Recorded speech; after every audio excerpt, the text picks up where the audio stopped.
அடுத்ததாக சிம்மம். சிம்மராசிக்காரர்களை பொறுத்த வரைக்கும் 12ஆம் பாவத்தில் வந்து அமரக்கூடிய இந்த குரு பகவான் 4ஆம் வீட்டையும் 6ஆம் வீட்டையும் 8ஆம் வீட்டையும் பார்க்க இருக்கிறாருங்க.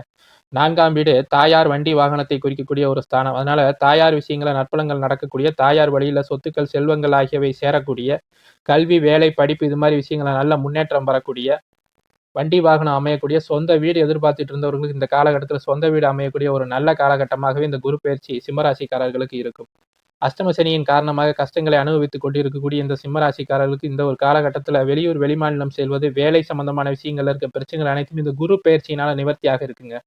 வேலையை குறிக்கக்கூடிய 6ஆம் பாவத்தை குரு பார்ப்பதனால இவர்களுக்கு கிடைத்த இடத்துல வேலை கிடைக்கும். வெளியூர், வெளிமாநிலம் செல்ல விரும்பியவர்களுக்கு இந்த காலகட்டத்தில் 8ஆம் பாவத்தை குரு பார்ப்பதனால வெளியூர், வெளிமாநிலங்களில் வேலை கிடைக்கும். கல்விக்காக, படிப்புக்காக கடன் வாங்குதல், படிப்புக்காக வெளியூர், வெளிமாநிலம் செல்வது ஆகிய அனைத்து காரியங்களுமே நடக்கக்கூடிய ஒரு நல்ல குரு பயிற்சியாகவே சிம்மராசிக்காரர்களுக்கு இந்த குரு பயிற்சி அமைஞ்சிருக்குங்க.